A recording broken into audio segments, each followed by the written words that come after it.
I'm an ex-member of the EDL. I was a part of the EDL for 4 years. When the EDL first came about, I don't blame you joining them. I really, really don't. So why are we in London this weekend? We're in London for a tour with EFDawah, which we've really enjoyed. When I took my shahada and everyone come to cuddle me, I was like, "What are you doing?"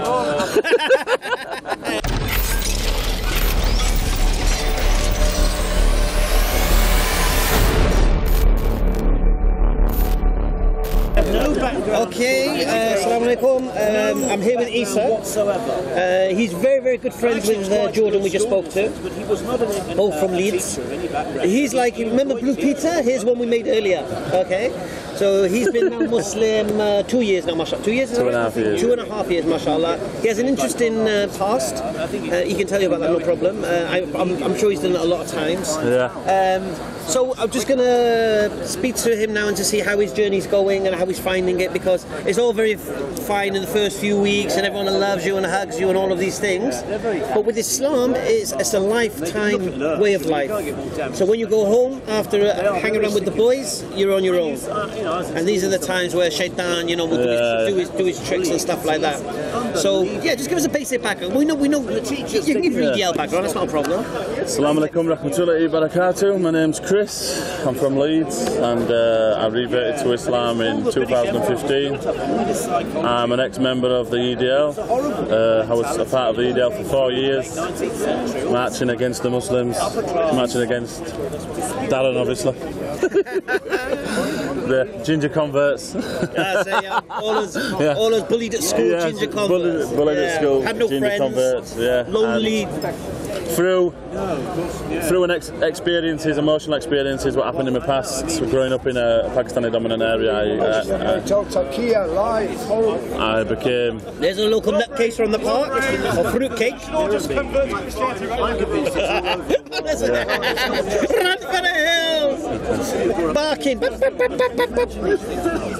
Yeah, so I ended up joining the EDL, and without reading the Quran and not reading any of the surahs of the Prophet ﷺ, and ended up having an art which was full of hate, and I ended up marching against, which we called Islamization, a takeover, a takeover, a 5% of the population takeover. Now I've come away from all the hate, and I was into a lot of drugs and alcohol. Now I'm clean, two and a half years clean of drugs, alcohol, sleeping with women. I don't work on the doors anymore. I'm married now, alhamdulillah, and it's changed my life in many ways. I get on with my family a lot more. I'm not arguing with my family anymore. My brother took shahada. Talk to me now. Yeah. So no, tell me this stuff. I want to know this stuff. So you took in shahada. How the family reacted? At the time, did they react badly? Well, at the time I took shahada in Islam Bradford, and I didn't know it was getting filmed. And it went online, and it got quite popular. Wow, yeah, well, obviously put EDL in the title. So I never told anyone. I told one of my friends, who was a good friend from growing up. We went to Poland together, went to the England Euros. I rang him up and told him on that day, and then that's the last time he ever spoke to me. Really? He's blocked. I'm blocked still now, so he's never come back. So that affected me a little bit. Then I'm getting phone calls left, right and centre saying, "I've just seen a video online, is it you?" Really? So I'm like, "What video?" Send me it. So they sent me the video, and I'm like, "Oh." It's a big thing, man. It's a big thing, especially in Bradford, I can imagine. Well, I'm from Leeds. I went to Bradford. I met a guy at work called Bashir. He didn't know I was looking into Islam, and I rang him out of the blue because I was speaking to him and spending a bit of time with him, just to understand. And I kind of like took him as like an understanding, because he didn't push it on me. And I always thought the Muslims were here to convert. Sorry, I'm sorry there. But I'm just thinking about, you know, this EDL thing. Look, when the EDL first came about, I don't blame you joining them. I really, really don't. because it started off, was it Muslim bombers off our street, Muslim bombers off our street? And my main point was Adam Chowdhury and yeah, that's what I'm saying to you. So the terrorism and all that. Now, me personally, I'm against Muslim bombers on our streets. Yeah, because my families could be victims. And I said this to some people. Look, if, for example, you're an English guy and there is Muslim bombers on your street, and they explode a bomb, who's the victim? You could be the victim. Okay. Oh, they don't think about. But we, as Muslims, if there's a bomber on our street and they explode a bomb, I could be a victim of that bomb. There's no discrimination. And my children could be indoctrinated into doing something like that, yeah? And I have to face the backlash of the locals thinking I'm responsible for that. So I've got three problems, yeah? And the really sad thing I felt about that was whenever there was a bomb, we Muslims were praying, oh please, not a Muslim, not a Muslim, not a Muslim. And the EDL kind of characters are like, oh yeah, someone Muslim done this, so we can beat them with it, do you get me? Yeah, and it's so ironic, subhanAllah. So, like I said, I would have marched against Muslim bombers, and then you have the Muslim pedos, these grooming gangs and all that. I did a video about that. Yeah, I've seen that. It's opened a lot of my friends. SubhanAllah, yeah. See, I would march against that, and no problem. So if EDL were about no more bombers and Muslim pedos in that aspect, I'm with you. EDL, right? Yeah. But then it's no more mosques. Then it's ban the burqa. And here's the irony: you in one actually saying no more mosques, and then you're saying don't pray in the streets. Come on, man, what do you want us to do? Well, what we've got to recognise is when I joined the EDL, when Adam Chowdhury went to prison, it turned to the mosques. So you're right in what you're saying, because it went from Adam Chowdhury off our streets to mosques. Do you get what I'm saying? What you've just said there is like you've said it'll go to the burqa, then it'll go to the... No, it did very quickly. But it'll carry on like that. That's the problem. No, because what I seen was this, yeah, that you can unite people on a common cause quite easily, and especially if you look at the EDL members, not you included, a lot of them are disenfranchised anyway, from what I've seen of the marches, yeah, and they felt a sense of belonging, this brotherhood, this camaraderie that they never really had before. Getting together. I think a lot of the football hooligans turned from because there couldn't be a football hooligan anymore. It was somewhere to let off their self-esteem. I've seen a lot of that myself. I used to go on marches with the EDL and stuff like that. I used to see you'd get the violent people and you'd get the calm people, and 9 times out of 10 there was all right decent people. They were just there for the drink. I always say it's a culture. I've always said about the EDL, yeah. At the time they're gone now, we know that they're in patches. Well, yeah, because education takes over anything. Yeah. I think it just dissipated, to be honest. It ran out of steam.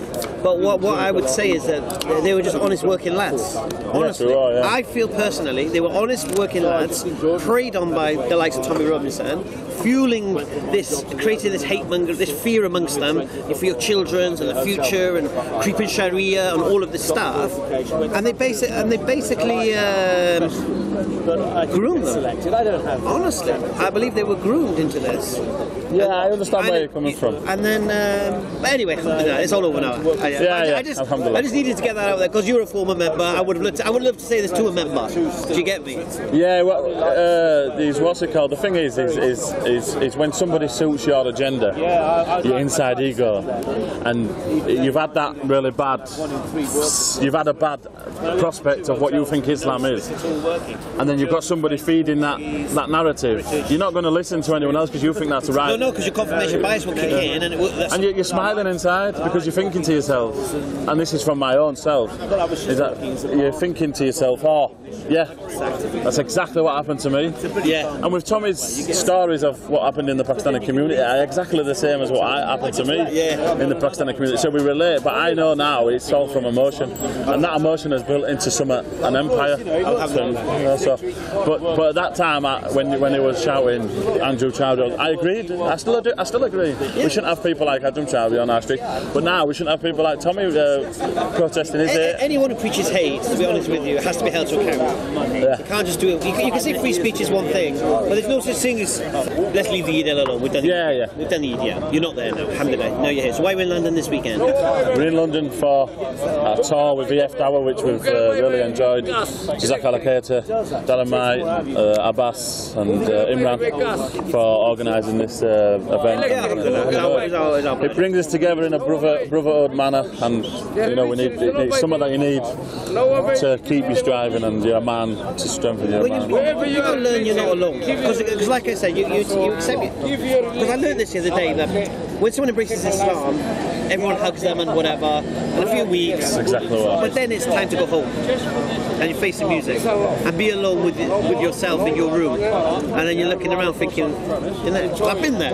Well, from my perspective, when I took my shahada and everyone come to cuddle me, I was like, what are you doing? Because I'm from a background where we just touch it. Sometimes we don't even do handshakes with some of my friends. So it was more, you all right, mate? You are, But when they come to cuddle, you're like, what are you doing? Kissing you on the neck, whoa. None of that. So after, I gained a lot of Muslim brothers then. But what's it called? After a few months, it just goes. It will do.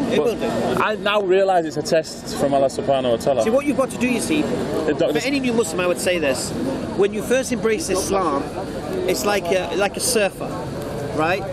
And you've got to ride that wave, and you've got to take advantage of all that positivity and all of those things, because it's the wave is gonna go down, and you're gonna be back to reality, and then you're gonna start living your life again, going to your job again, dealing with your family again, paying your bills, all of these things. But you're not even accomplishing this new way of life. You get me? Yeah. So I always say is when you first embrace Islam, dive in, get into it. Dive in, and start making your connections to the brothers. Do you get me? But don't expect them to hold your hand.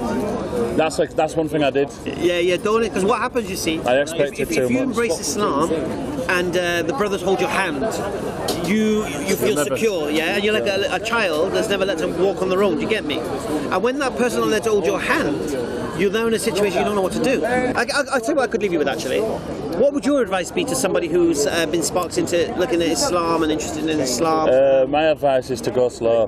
Take things baby steps, because trying to run before you can walk is... Go slow in what sense? When they become Muslim or before they're Muslim? If they're looking into Islam and they've got that belief and the know inside is that they straight away should take the shahada, not delay the shahada. But once you embrace Islam, it's not a race, it's a marathon. Allahu Akbar. London Marathon today as well, isn't it? You did that deliberately.